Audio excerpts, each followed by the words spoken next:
Hello viewers, welcome to my channel. Social and political life class 6 की NCERT हम cover कर रहे हैं और चैप्टर हमारा जो था डाइवर्सिटी एंड डिस्क्रिमिनेशन का चैप्टर था, जिसको हम कंटिन्यू कर रहे थे। इसी वीडियो का पार्ट 1 और पार्ट 2 ऑलरेडी मैंने अपलोड कर दिया है और ये पार्ट 3 है। वीडियो ज़्यादा लेंदी ना हो जाए, इसलिए 3 पार्ट्स में वीडियो ये मैंने प्रेजेंट किया है।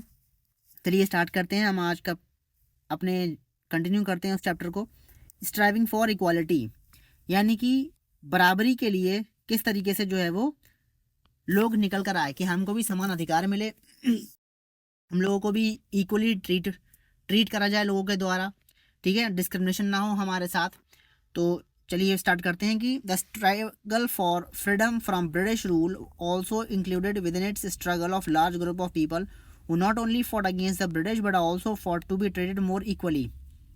तो ये कह रहे हैं कि जो स्ट्रगल थी फ्रीडम के लिए, यानी आज़ादी के लिए जो स्ट्रगल हो रही थी ब्रिटिश रूल से, also with in it the struggle of large, इसमें जो था और बड़े ग्रुप्स के लोगों का भी जो था वो स्ट्रगल था, जो ना सिर्फ ब्रिटिश से आज़ादी के लिए लड़ाई लड़ रहे थे बल्कि अपने आप को बराबरी का दर्जा दिलवाने के लिए भी लड़ रहे थे।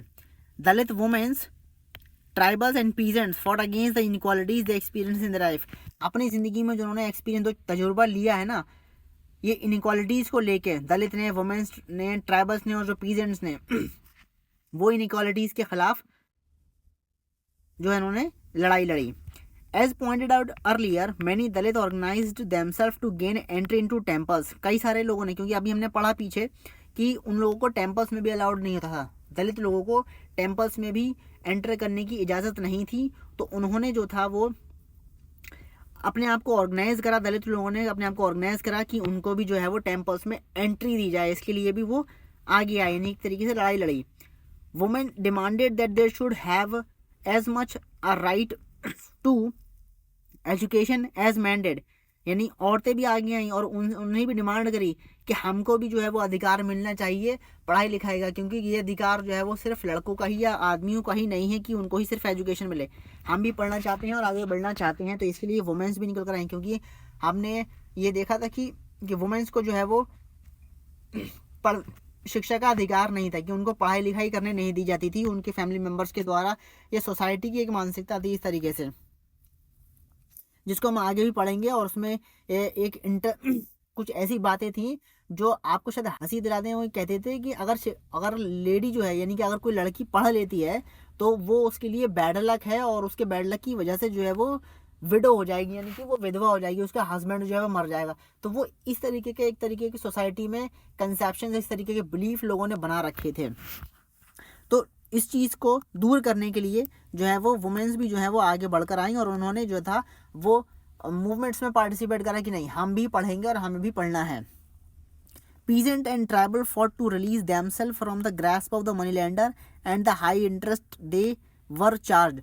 जो किसान थे और जो आदिवासी थे, उन्होंने लड़ाई लड़ी मनी लैंडर्स के खिलाफ, जो उनसे हाई रेट ऑफ इंटरेस्ट जो थे वो चार्ज करा करते थे मनी लैंडर, क्योंकि उनके बेतों के हिसाब किताब थे, इनके बेतों के हिसाब किताब थे कि वो एक high rate of interest charge करते थे, बहुत high rate of interest charge करा करते थे।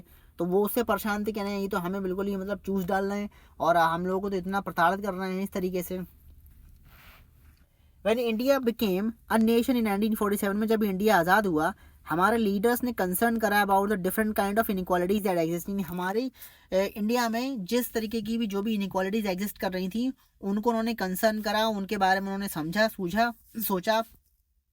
Those who wrote the constitution, जिन्होंने कॉन्स्टिट्यूशन लिखा इंडिया का, एक डॉक्यूमेंट जो कि जिसमें रूल्स लिखे हुए हैं कि किस नेशन को would function, which the nation would function, were aware of the ways in which discrimination had been practise in our society and how people had struggle against this. तो यहाँ ये कह रहे हैं कि जिन्होंने कॉन्स्टिट्यूशन बनाया था ना, जिन्होंने कॉन्स्टिट्यूशन बनाया था, कॉन्स्टिट्यूशन क्या था, एक डॉक्यूमेंट था जिसमें कुछ रूल्स जो हैं वो लिखे हुए गए थे, जिसके तहत नेशन फंक्शन करेगा, जिस तरीके से नेशन काम करेगा, जिसके बेसिस पर, उन रूल्स के बेसिस पर नेशन काम करेगा। तो जो कॉन्स्टिट्यूशन लिखने वाले जो मेंबर्स थे वो अवेयर थे डिस्क्रिमिनेशन के तरीकों से जो प्रैक्टिस हो रहे थे सोसाइटी के अंदर, और लोग किस तरीके से उन डिस्क्रिमिनेशन के खिलाफ स्ट्रगल कर रहे थे। कई सारे लीडर्स थे ऑफ दीज स्ट्रगल्स के, जैसे कि बी आर अम्बेडकर जी थे, उन्होंने जो था वो दलित के अधिकारों के लिए लड़ाई लड़ी, ठीक है। So these leaders set out a vision and goal in the constitution to ensure that all people of India were considered equal. तो उन लीडर्स ने जो था वो एक विजन को सेट आउट कर दिया और उन्होंने एक गोल बना दिया कि कॉन्स्टिट्यूशन जो है वो इंश्योर करेगा कि हर एक इंडिविजुअल को जो है वो इक्वल कंसिडर करा जाए। ये equality of all person is seen as a key value that unite us all as Indian, यानी कि ये इक्वालिटी की जो बात कही गई कि सारे पर्सन जो हैं वो इक्वल हैं और इसको जो है वो ऐसा दिखाया जाएगा कि इंडिया में इंडियंस जो हैं वो सारे यूनाइट हैं। जब हम सबको एक ही बराबर जब हम सबको जो है इक्वल कंसिडर करेंगे ना, तो उससे एक आइडिया जाएगा कि इंडियंस जो हैं वो यूनाइट हैं। हर एक के पास जो है वो इक्वल राइट और अपॉर्चुनिटीज़ हैं। अनटचेबिलिटी जो है जिसको एज अ क्राइम कंसिडर, इसको कह दिया गया कि अब ये क्राइम है। अगर आप किसी को पर्सन को अनटचेबल कह रहे हैं तो आप क्राइम कर रहे हैं। And has been legally abolished by the law, कानून के मुताबिक इसको अनटचेबिलिटी को बिल्कुल ही बैन कर दिया गया है। आर्टिकल 17 है हमारे कॉन्स्टिट्यूशन का, जिसमें ये कहा गया है कि अनटचेबिलिटी बिल्कुल ही बैन है, एबॉलिश है, बिल्कुल ख़त्म कर दी गई है। अगर कोई कहता है कि अनटचेबल से हैं आप, तो वो क्राइम कर रहा है और उसके खिलाफ आप लीगल एक्शन भी ले सकते हैं।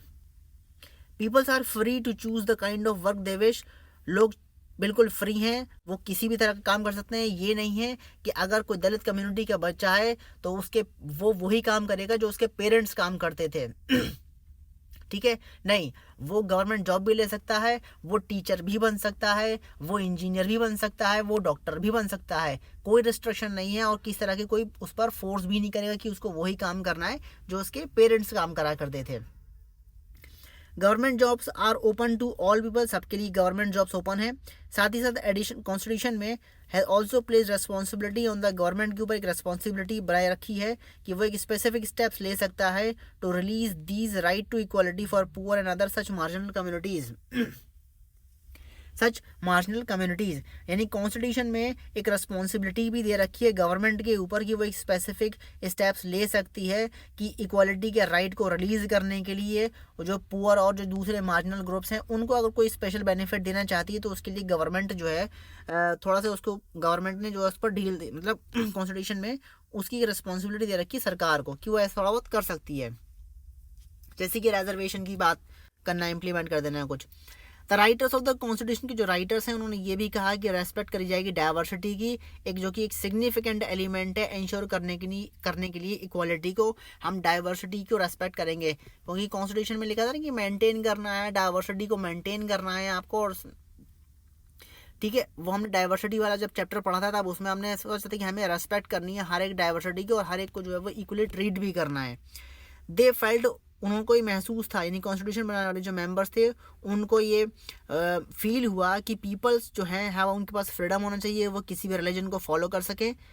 जैसा कि बी आर अम्बेडकर जी ने जो है वो हिंदुइज्म को छोड़ के उसको बुद्धिज़्म को ज्वाइन कर लिया, उनके पास फ्रीडम मिली कि वो आज़ाद हैं, किसी भी रिलीजन को वो फॉलो कर सकते हैं, कोई भी लैंग्वेज बोल सकते हैं। हिंदी वाला हिंदी बोल सकता है, हिंदी वाला इंग्लिश भी बोल सकता है और इंग्लिश जो जानता है वो संस्कृत भी बोल सकता है। सेलिब्रेट कर सकता है कोई भी फेस्टिवल्स को और अपने आप को फ्रीली एक्सप्रेस कर सकता है। अगर किसी चीज़ को लेकर उसको कुछ बात एक्सप्रेस करनी है तो वो कर सकता है, ऐसा नहीं कि उसको पाबंदी लगा दी जाएगी। They said that no one language, religion और festival should become a compulsory for all to follow.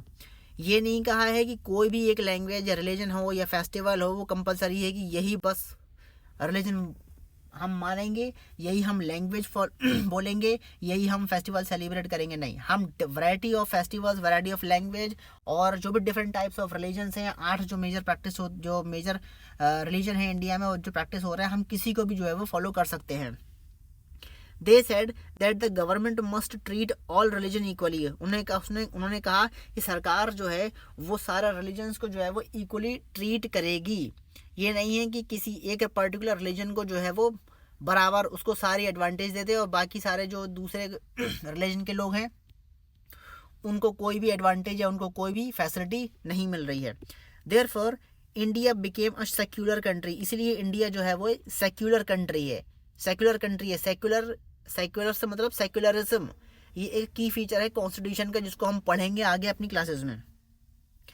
Where people of different religion के जो लोग हैं और जो फेथ है उनका freedom to practise and follow their religion, वो किस उनके पास फ्रीडम है, वो जिस किसी धर्म में भी भरोसा रखते हैं उसको वो प्रैक्टिस कर सकते हैं, उसको वो फॉलो कर सकते हैं बिना किसी डिस्क्रिमिनेशन के डर के। This is seen as an important element of unity, ये एक यूनिटी का एक इम्पॉर्टेंट एलिमेंट है कि वो किसी भी चीज़ को फॉलो कर सकता है, किसी धर्म को मान सकता है, कोई लैंग्वेज फॉलो कर सकता है, एकदम फ्री है। और सारी जो भी हमारे पास डाइवर्सिटी है उसको हम जो है वो एज अ यूनिटी के तौर पर जो है वो हम इंट्रोड्यूस करते हैं। तो एक यूनिटी की बात यहाँ पर कही गई है, दैट वी लिव टुगेदर, हम साथ में रहेंगे और हम एक दूसरे की इज्जत करेंगे। तो अब हम एंड पर आने वाले हैं चैप्टर के, थोड़ा सा और रह गया, इसको देख लेते हैं। दो these ideals are enshrined in our constitution, ये आइडियाज हमारे कॉन्स्टिट्यूशन में जो है वो एंश्राइन करे गए हैं, दिए गए हैं। This chapter point out that inequality exist even today, ये चैप्टर हमें पॉइंट आउट करता है कि इनइक्वालिटीज़ जो हैं वो आज भी हमारी सोसाइटी में प्रिवेल कर रही हैं। कुछ हद तक उनका टेक्निक अलग हो गया, उनकी स्ट्रेटजीज अलग हो गई हैं, लेकिन आज भी हम जो है वो इनइक्वालिटीज़ को जो है वो देख सकते हैं। ठीक है, इक्वालिटी एक is a value that we have to keep striving for and not something which will happen automatically. Equality जो है एक ऐसी चीज़ है जो लगातार, जिसके लिए जो है वो हमें लड़ाई लड़नी पड़ेगी हर चीज़ के लिए, क्योंकि आने वाले जो सिनेरियोज होंगे उसमें किस चीज़ को लेके इनइक्वालिटी बन जाए इसका कुछ पता नहीं है। तो ऐसे इनइक्वालिटीज़ को जो है हमें स्ट्राइव करना ही पड़ेगा, उसके लिए हमें स्ट्रगल्स करने ही पड़ेंगे।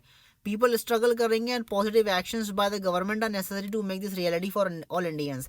तो जो हम लोग तो स्ट्रगल करेंगे, लेकिन पॉजिटिव एक्शंस भी जो है वो गवर्नमेंट को लेने पड़ेंगे, जिससे कि जो ये इक्वालिटी की जो कंसेप्ट है, जो रियलिटी है, ये इंडिया में बनी रहे, बराबरी रहे उसकी, मतलब इक्वालिटी बनी रहे इंडिया में।